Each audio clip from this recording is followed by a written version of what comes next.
Dear aspirants, welcome to Bhaskar photo YouTube channel. ఈ వీడియోలో మనం ఈ యూపీఎస్సీ సివిల్ సర్వీస్ సంబంధించి కంప్లీట్గా డీటెయిల్స్, నోటిఫికేషన్ డీటెయిల్స్ మొత్తం కంప్లీట్గా ఇన్ఫర్మేషన్ అయితే ఇస్తున్నాం. ఆల్రెడీ మనం ప్రీవియస్ వీడియోలో ఈ యూపీఎస్సీ ప్రిలిమ్స్ సంబంధించినటువంటి ఎగ్జామ్ డేట్ సంబంధించి ఆల్రెడీ మనం ప్రీవియస్ వీడియో చెప్పడం జరిగింది. అది 27th జూన్ అనేటటువంటి ఇన్ఫర్మేషన్ ఆల్రెడీ మనం ప్రీవియస్ వీడియోలో చేసాం. సో ఇదేంటంటే ఎక్స్క్లూజివ్గా ఇప్పుడు ఈ యూపీఎస్సీ సంబంధించి సివిల్ సర్వీస్ సంబంధించినటువంటి నోటిఫికేషన్ డీటెయిల్స్ కంప్లీట్గా చూస్తున్నాము. సో దీంట్లో ఎలిజిబిలిటీస్ ఏంటి, అలాగే ఎగ్జామ్ ఎప్పుడు, syllabus, at the same time important instructions, at the same time ఈ నెంబర్ ఆఫ్ వేకెన్సీస్, ఇలాంటి డీటెయిల్స్ అయితే కంప్లీట్గా మనం ఈ వీడియోలో ఇస్తున్నాం. సో కాబట్టి వీడియో ఎండేంత వరకు చూడండి. ఏంటంటే ఇక్కడ చూడండి, యాక్చువల్గా ఇది యూపీఎస్సీ 4th మార్చ్ 2021 డేట్లో నోటిఫికేషన్ రావడం జరిగింది. So last date for receipt of application ఆన్లైన్లో అప్లై చేయాలి యాక్చువల్గా ఇది. సో ఇది 24th మార్చ్ అయితే ఇచ్చారు, అంటే ఓన్లీ 20 days టైం మాత్రమే ఉంది. సో కాబట్టి జాగ్రత్తగా లాస్ట్ మినిట్లో రష్ అవ్వకుండా మీరు అప్లై చేసుకోండి. ఇదివరకు ఆల్రెడీ మనము ప్రీవియస్ వీడియోస్లో కూడా చెప్పాము. సో కాబట్టి ఇది మీరు రష్ అవ్వకుండా ఇప్పుడే అప్లై చేసుకుంటే లాస్ట్ మినిట్లో మళ్ళీ మీకు డిఫికల్టీ లేకుండా ఉంటాయి. అట్ ద సేమ్ టైం ఇంకా బెనిఫిట్స్ కూడా ఉంటాయి ముందుగానే అప్లై చేసుకోవడం వల్ల. సో కంప్లీట్ డీటెయిల్స్ అయితే మనం ఇన్ఫర్మేషన్ ఇక్కడ ఇస్తున్నాం. చూడండి, ఇక్కడ ఫస్ట్ ఇంపార్టెంట్ ఇక్కడ ఏమిచ్చారంటే candidates to ensure their eligibility for the examination. So ఎగ్జామినేషన్కి ఎలిజిబిలిటీస్ ఉన్న క్యాండిడేట్స్ మాత్రమే అప్లై చేసుకోవాలి. సో ఎలా అప్లై చేయాలి అనేది చూస్తే ఇక్కడ UPSConline.nic.in అనేటటువంటి వెబ్సైట్లో మీరు లింక్లో మీరు అప్లై చేయాల్సి ఉంటుంది.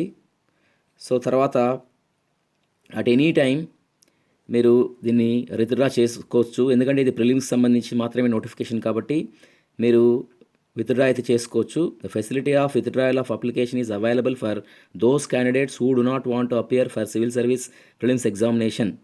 సో దీనికి సంబంధించిన ఇన్స్ట్రక్షన్స్ అనేవి అనెక్సర్ 2Bలో అయితే ఇచ్చారని అయితే ఇన్ఫర్మేషన్ ఉంది ఇక్కడ.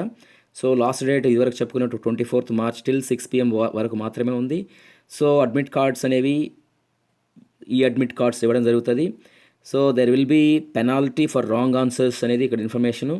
సో నెగిటివ్ మార్కింగ్ అయితే ఉంటుంది. సో నెగిటివ్ మార్కింగ్ యాక్చువల్గా 1/3 నెగిటివ్ మార్కింగ్ ఉంటుంది ఆబ్జెక్టివ్ టైప్ ఎగ్జామ్ కాబట్టి. తర్వాత ఏంటంటే హెల్ప్ లైన్ నెంబర్స్ కూడా ఇచ్చారు. యాక్చువల్గా ఎనీ డౌట్స్ ఏదైనా ఉంటే మీరు గైడెన్స్ కోసం, ఆ క్యాండిడేట్స్ గైడెన్స్ కోసం ఆస్పిరెంట్స్కు నంబర్స్ అయితే ఇచ్చారు, మీరు వాటిని చూసుకోవచ్చు. ఎగ్జామ్ రాసేటప్పుడు మొబైల్ ఫోన్స్ అనేవి బ్యాండ్ అనేటటువంటి ఇన్ఫర్మేషన్ ఇచ్చారు. ఎనీవే నెంబర్ ఆఫ్ ఎలాంటి జాబ్స్ ఉంటాయి అంటే చూడండి, యాక్చువల్గా ఇదివరకు Indian administrative service, Indian foreign service, police service, అలాగే ఇండియన్ ఆడిట్ అండ్ అకౌంట్స్, అలాగే సివిల్ అకౌంట్స్, అలాగే కార్పొరేట్ లా సర్వీసెస్, ఇవన్నీ గ్రూప్ ఏ పొజిషన్స్. అలాగే డిఫెన్స్ కావచ్చు, ఇలా ప్రతిదీ first of all group A positions ఉన్నాయి.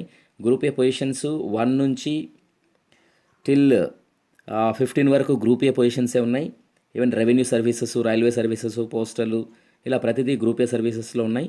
తర్వాత ఏంటంటే ఈ 20 మనకు ఈ గ్రూప్ ఏ తర్వాత మళ్ళీ 15 నుంచి గ్రూప్ బి సర్వీసెస్ కూడా ఉండడం జరిగింది. గ్రూప్ బి సర్వీస్ ఏంటంటే 19 వరకు గ్రూప్ బి సర్వీస్ ఉన్నాయి. సో 16 నుంచి 19 వరకు గ్రూప్ బి సర్వీస్ అయితే ఉండడం జరిగింది. సో నంబర్ ఆఫ్ వేకెన్సీస్కి వచ్చేసరికి చూడండి, ఇక్కడ నంబర్ ఆఫ్ వేకెన్సీస్ మనకు 712 వేకెన్సీస్ ఉన్నాయి, విచ్ ఇంక్లూడ్స్ 22 అనేవి వీటిలో మళ్ళీ ఈ రిజర్వ్డ్ క్యాండిడేట్స్కి అనేటటువంటి ఇన్ఫర్మేషన్ ఇక్కడ మెన్షన్ చేశారు. So persons with bench mark disabilities అనేది మెన్షన్ చేశారు. సో ఈ 712 పొజిషన్స్ మాత్రమే ఉన్నాయి కాబట్టి మనము జాగ్రత్తగా ప్రిపేర్ అవ్వాల్సిన ప్లాన్ అయితే అందరూ వేసుకోవాలి. సో కాబట్టి జాగ్రత్తగా ప్రిపేర్ అవ్వండి. సో ఈ 712 పొజిషన్స్లో మళ్ళీ ఏంటంటే డిఫరెంట్, అంటే సపోజ్ IAS కొన్ని పొజిషన్స్, IPS కొన్ని పొజిషన్స్, ఇలా నెంబర్ ఆఫ్ బ్రేకప్స్ అయితే ఉంటాయి. సో ఎక్కువగా IAS, IPS, అలాగే Indian forest service, right, revenue service, ఇలా కొన్ని ఎక్కువ నెంబర్ ఆఫ్ పొజిషన్స్ అయితే ఉంటాయి. తర్వాత మళ్ళీ ఆ రేషియోస్ వైజ్ మళ్ళీ చేంజెస్ అయితే ఉండడం జరుగుతుంది. సో ఇంకోటి ఏంటంటే ఇక్కడ ఈ 712 పొజిషన్స్ అయితే ఉండడం జరిగింది. సో దీనికి సంబంధించి మళ్ళీ మనకు ఈ 22 అనేది మనం ఇదివరకు చెప్పుకున్నట్టు ఈ పీహెచ్ వాళ్ళకి అనేది వాళ్ళు దానికి సంబంధించి ఎలాంటి గైడ్లైన్స్ అనేది ఆల్రెడీ ఇచ్చారు. సో ఇది దానికి సంబంధించిన వాళ్ళు చూసుకోండి. అట్ ద సేమ్ టైం నేను లింక్ కూడా మీకు డిస్క్రిప్షన్ బాక్స్లో పెడతాను. ఆల్రెడీ మన టెలిగ్రామ్ గ్రూప్లో కూడా మీరు జాయిన్ అయితే మళ్ళీ అప్డేట్స్ అలాగే దీనికి సంబంధించిన గైడ్లైన్స్ కూడా మనకు ఇస్తాం. సో ఎగ్జామినేషన్ సెంటర్స్ అయితే ప్రతి స్టేట్లోనూ ఎగ్జామ్స్ అయితే ఉంటాయి. సో ప్రతి స్టేట్లోనూ ప్రిలిమ్స్ ఎగ్జామ్ అయితే ఉంటుంది. ఈవెన్ కొన్ని స్టేట్స్లో మోర్ దాన్ 1 సెంటర్ కూడా ఉండే అవకాశం ఉంది. సో దానికి సంబంధించి డీటెయిల్స్ అయితే మీరు ఇక్కడ చూడండి. ఈవెన్ మీకు డౌట్గా ఉంటే ఇక్కడ జస్ట్ వీడియో పాస్ ఆన్ చేసుకుని కూడా చూసుకోండి. So at the same time center for main ఎగ్జామినేషన్స్కి అయితే లిమిటెడ్గా మెయిన్ ఎగ్జామినేషన్కి కొన్ని లిమిటెడ్ సిటీస్లో మాత్రమే ఉండడం జరుగుతుంది. తర్వాత ప్లాన్ ఆఫ్ ఎగ్జామినేషన్ ఎలా ఉంటుంది అనేది మనకు 2 స్టేజ్ల్లో ప్లాన్ ఆఫ్ ఎగ్జామినేషన్ ఉంటుంది. ఫస్ట్ వన్ ఏంటంటే ప్రిలిమినరీ ఎగ్జామినేషన్ ఆబ్జెక్టివ్ టైప్ ఉంటుంది. ఇది క్వాలిఫై అయిన వాళ్ళకు మాత్రమే మళ్ళీ సివిల్ సర్వీస్లో మెయిన్ ఎగ్జామినేషన్ ఉంటుంది. తర్వాత ఫాలోడ్ బై ఇంటర్వ్యూ అనేది ఉంటుంది. సో ఇదివరకు మనం చెప్పుకున్నట్టు 1/3 నెగిటివ్ మార్కింగ్ అయితే ఈ ఆబ్జెక్టివ్ టైప్లో ఉన్నటువంటి సివిల్ సర్వీస్ ప్రిలిమినరీ క్యాండిడేట్స్కి అయితే ఉంటుంది అన్నమాట. సో దీని తర్వాత ఏంటంటే ఎలిజిబిలిటీస్ మనకు వచ్చేసరికి నేషనల్ ఎలిజిబిలిటీస్ అనేది ఉండాలి. ఏజ్ లిమిట్ చూడండి, ఏజ్ లిమిట్ చాలా ఇంపార్టెంట్. 21 ఇయర్స్ నుంచి 32 ఇయర్స్ వరకు అనేది ఇక్కడ ఇన్ఫర్మేషను. 21 నుంచి 32 ఏ డేట్ వరకు ఇచ్చారని మనం చూస్తే 21 ఇయర్స్ 32 అనేది ఎక్కడి వరకు అంటే టిల్ ఆగస్ట్ 1, 2021 అనమాట. ఈ డేట్ లోపు 21 నుండి 32 ఏజ్ ఉన్న వాళ్ళకి ఎలిజిబిలిటీ అయితే ఉంటుంది, రైట్. సో దానికి సంబంధించి మళ్ళీ ఏదైనా కేటగిరీస్ ఏమైనా ఉంటే వాళ్ళకి రిలాక్సేషన్స్ అయితే ఉండడం జరుగుతుంది. So up to 5 years of relaxation for SC క్యాండిడేట్స్కి, రైట్. అలాగే ఎస్టీ క్యాండిడేట్స్ కూడా 5 ఇయర్స్ ఆఫ్ రిలాక్సేషన్స్ అయితే ఉండడం జరుగుతుంది. అలాగే ఓబీసీ వాళ్ళకైతే 3 ఇయర్స్ రిలాక్సేషన్ ఉంటుంది. ఇన్ కేస్ ఒకవేళ డిఫెన్స్ సర్వీస్ పర్సనల్కి ఏదో డిజేబుల్డ్ ఉన్న వాళ్ళకు 3 ఇయర్స్ అయితే ఉండడం జరుగుతుంది. ఈ విధంగా ఏంటంటే ప్రతిదీ మళ్ళీ ఇక్కడ సపరేట్గా అయితే ఉన్నాయి. సో ఇంకా ఏదైనా మేబీ 10 ఇయర్స్ కూడా ఉండే అవకాశం ఉంది. అది డిపెండ్స్ అపాన్ ది కేటగిరీస్ అనమాట, సర్టెన్ కేటగిరీస్కి. సో మినిమం ఎడ్యుకేషనల్ క్వాలిఫికేషన్స్ అయితే నార్మల్గా ఒక డిగ్రీ అనేది కంప్లీట్ చేసి ఉండాలి. నార్మల్ డిగ్రీ అనేది కంప్లీట్ చేసి ఉండాలి. So 3 years or 4 years degree అనేది ఉంటుంది కదా, అదైతే కంప్లీట్ చేసి ఉండాలి. సో నంబర్ ఆఫ్ అటెంప్ట్స్కి వచ్చేసరికి నంబర్ ఆఫ్ అటెంప్ట్స్ అనేవి ఎస్సీ ఎస్టీ వాళ్ళకు అన్లిమిటెడ్, అంటే up to there complete of age అనమాట. అదే ఓబీసీ అయితే 9 అటెంప్ట్స్ అనమాట. అలాగే పిహెచ్ వాళ్ళకు కూడా ఇక్కడ ఇవ్వడం జరిగింది. 9 for GL or EWS or OBC or unlimited for SC ST అనేసి ఇక్కడ ఇవ్వడం జరిగింది, అంటే అప్ టు దేర్ ఏజ్ అనమాట. Then restrictions on applying the examination అంటే ఇది యాక్చువల్గా ఏంటంటే కొన్ని రిస్ట్రిక్షన్స్ అయితే ఉంటాయి దీనికి మీరు అప్లై చేసేటప్పుడు. అంటే ఎలా అంటే ఫర్ ఎగ్జాంపుల్ ఇదివరకు సర్వీస్లో ఉన్నవాళ్ళు సపోజ్ వాళ్ళకు ఇండియన్ అడ్మినిస్ట్రేటివ్ సర్వీస్ కావచ్చు, లేదంటే ఇండియన్ ఫారెన్ సర్వీస్ ఇలాంటివి ఆల్రెడీ సర్వీస్లో చేస్తున్నారు అనుకోండి, అలాంటి వాళ్ళు అపీర్ అవ్వడానికి లేదు.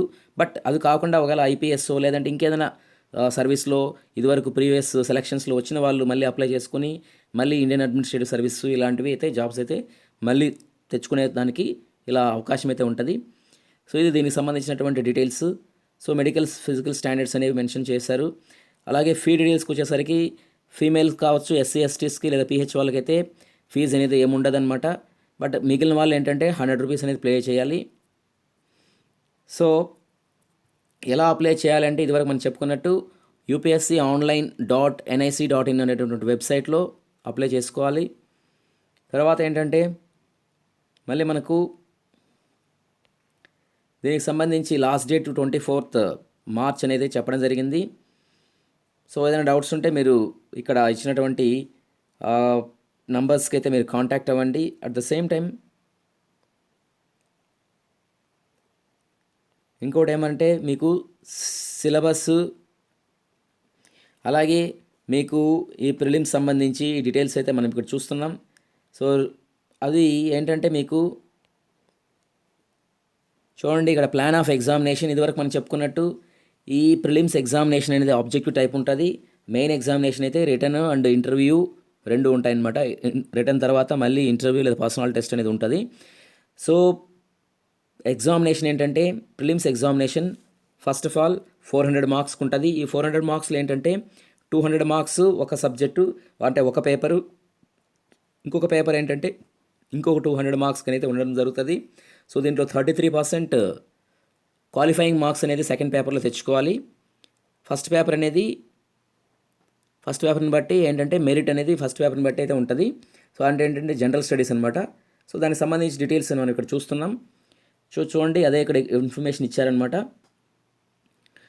సో అదే మెయిన్ ఎగ్జామినేషన్కి వచ్చేసరికి అంటే ఎవరైతే ఇప్పుడు ప్రిలిమ్స్లో సివిల్స్లో ప్రిలిమ్స్ అనేది క్లియర్ చేస్తారో మెరిట్లో ఉంటారో వాళ్ళకైతే మళ్ళీ మెయిన్ ఎగ్జామినేషన్స్ అయితే ఉండడం జరుగుతుంది.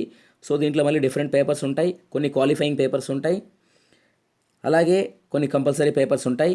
సో క్వాలిఫైయింగ్ పేపర్స్లో ఏంటంటే పేపర్ ఏ అనేది లాంగ్వేజ్ పేపర్ అన్నమాట. ఇది క్వాలిఫైయింగ్ పేపర్ 300 మార్క్స్కి. తర్వాత పేపర్ బి వచ్చి ఇంగ్లీష్ అనమాట, అది కూడా 300 మార్క్స్. ఇది ఏంటంటే క్వాలిఫైయింగ్ మార్క్స్ అనమాట, క్వాలిఫైయింగ్ పేపర్స్ అనమాట. So papers to be counted for the merit అనేది చూస్తే మనకు పేపర్ వన్ నుండి మనకు కౌంట్ అంటే మెరిట్కి మీకు ఇంటర్వ్యూకి కౌంట్ చేయడానికి స్కోరింగ్కి చూసుకోవాలి. పేపర్ 1 వచ్చి ఎస్ఏ 250 మార్క్స్, పేపర్ టూ వచ్చి మళ్ళీ 250 మార్క్స్ అనమాట. అలాగే పేపర్ 3 అయితే జనరల్ స్టడీస్ 2 అనమాట. అంటే జనరల్ స్టడీస్ 1 అనేది పేపర్ 2 అవుతుంది, అది 250 మార్క్స్కి. అలాగే పేపర్ 3 అనేది జనరల్ స్టడీస్ 2 కాబట్టి 250 మార్క్స్. పేపర్ 4 వచ్చి జనరల్ స్టడీస్ 3 250 మార్క్స్. సో వీటిలో ఏంటంటే డిఫరెంట్ డివిజన్స్ అనేవి ఉంటాయి. సో జనరల్ స్టడీస్ 1 అంటే Indian heritage, culture, history, geography అలా ఉంటుంది. అదే జనరల్ స్టడీస్ 2 అంటే governance, constitution, polity, social justice and international relations ఇలా ఉంటాయన్నమాట. అదే జనరల్ స్టడీస్ 3 అయితే technology, economic development, biodiversity, environment, security and disaster management ఇవి పేపర్ 4లో జనరల్ స్టడీస్ 3లో ఉంటాయి. అదే జనరల్ స్టడీస్ 4లో అయితే ఇది పేపర్ 5 కిందకి వస్తుంది. దీంట్లో ఎథిక్స్, ఇంటిగ్రిటీ అండ్ యాప్టిట్యూడ్ అనేది 250 మార్క్స్ ఉంటుంది. సో ఆప్షనల్ సబ్జెక్ట్స్ ఏంటంటే ఇవి కూడా 250 + 250 రెండు పేపర్స్ ఉంటాయి. ఇవి 500 మార్క్స్కి ఉంటుంది. ఈ టోటల్గా రిటర్న్ టెస్ట్ వచ్చి 1750 మార్క్స్కి ఉంటుంది. తర్వాత పర్సనాలిటీ టెస్ట్ అంటే ఈ రిటర్న్ టెస్ట్లో ఎవరైతే ఛాన్సెస్ ఉంటాయో వాళ్ళకి ఇంటర్వ్యూ ఉంటుంది. టోటల్గా వాళ్ళకి మళ్ళీ ఇంటర్వ్యూ వచ్చి 275 మార్క్స్.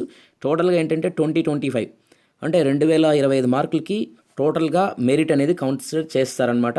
సో ఈ మెరిట్ని బట్టి మళ్ళీ ఏంటంటే నంబర్ ఆఫ్ జాబ్స్ ఉన్నటువంటి 712 జాబ్స్ అంటే 712 జాబ్స్లో ఎవరికి ఎన్ని ఏ రేషియోలో ఇవ్వాలి, at the same time waiting లిస్ట్లో ఎంతమందిని పెట్టాలి, ఇలాంటి డీటెయిల్స్ అయితే తర్వాత మళ్ళీ నోటిఫికేషన్ వచ్చినప్పుడు మళ్ళీ చూసుకోవాలి. సో ఇవి యాక్చువల్గా దీనికి సంబంధించినటువంటి సిలబస్ తాలూకా డీటెయిల్స్ అనమాట. సో ఈ ఎగ్జామ్ ప్యాటర్న్ సంబంధించింది. అలాగే సిలబస్ అయితే అది సిలబస్ కూడా ఉంటుంది. దానికి సంబంధించి మనం ప్రిలిమ్స్ సంబంధించి సిలబస్ అయితే డిస్కస్ చేస్తాం. మెయిన్ సంబంధించిన సిలబస్ ఎలాగో నేను లింక్ మీకు పెడతాను కాబట్టి మీరు వాటిని చూసుకోండి. సో డిఫరెంట్ లాంగ్వేజెస్ అనేవి ఇవి ఇక్కడ ఆల్రెడీ మనము ప్రీవియస్గా క్వాలిఫైయింగ్ లాంగ్వేజెస్ అనేవి క్వాలిఫైయింగ్ పేపర్స్ అనేది చెప్పుకున్నట్టు డిఫరెంట్ లాంగ్వేజెస్ అనేది ఉండడం జరుగుతుంది. నార్మల్గా ఈ మన కాన్స్టిట్యూషన్లో ఉన్నటువంటి లాంగ్వేజెస్ అయితే ఉంటాయన్నమాట. అది క్వాలిఫైయింగ్ పేపర్లో ఉంటుంది. అలాగే జనరల్ ఇంగ్లీష్ కూడా ఉంటుంది. ఆప్షనల్ సబ్జెక్ట్స్కి వచ్చేసరికి మీరు ఏ ఆప్షనల్ సబ్జెక్ట్స్ పెట్టుకోవచ్చు మెయిన్స్లో అంటే agriculture, animal husbandry, veterinary science, anthropology, botany, chemistry, civil engineering, commerce and accountants, economics, electrical engineering, geography, geology, history, law, management, mathematics, mechanical engineering, medical science, philosophy, physics, political science and international relations, psychology, public administration, sociology, statistics, zoology, literature ఇలాంటి సంబంధించినటువంటి సబ్జెక్ట్స్లో ఏంటంటే option subjects పెట్టుకోవచ్చు. అలాగే ఈ లిటరేచర్లో వచ్చేసరికి different లాంగ్వేజెస్ని కూడా మన లిటరేచర్లో ఉన్నటువంటి లాంగ్వేజ్ని కూడా ఆప్షన్ సబ్జెక్ట్స్కి అయితే పెట్టుకోవచ్చు. సో ఇవి యాక్చువల్గా దీనికి సంబంధించినటువంటి సంబంధించినటువంటి డీటెయిల్స్. అలాగే మనకు ప్రిలిమ్స్ సిలబస్ మనం చూస్తే పేపర్ 1కి వచ్చేసరికి 200 మార్క్స్కి ఉంటుంది. దీంట్లో కరెంట్ అఫైర్స్ ఉంటాయి, national international importance, history of India and Indian national movement ఉంటుంది, Indian and world geography, physical, social, economic, geography of India and the world ఉంటుంది, Indian polity and governance, constitution, political systems, Panchayati Raj, public policy rights, అలాగే economic and social development, sustainable development, poverty, inclusion, demographics, general issues on environmental ecology, biodiversity, climate change. Okay, ఇలాంటివి అయితే అలాగే general science కూడా paper 1లో అయితే ఉంటాయి. ఇదే ఏంటంటే scoring అనమాట. పేపర్ 2 ఏంటంటే ఇది qualifying marks minimum 33% of marks తెచ్చుకోవాలి. ఇది ఏంటంటే comprehension, international skills, interpersonal skills including communication skills, logical reasoning and analytical abilities, decision making, problem solvings, general mental ability, basic numeracy.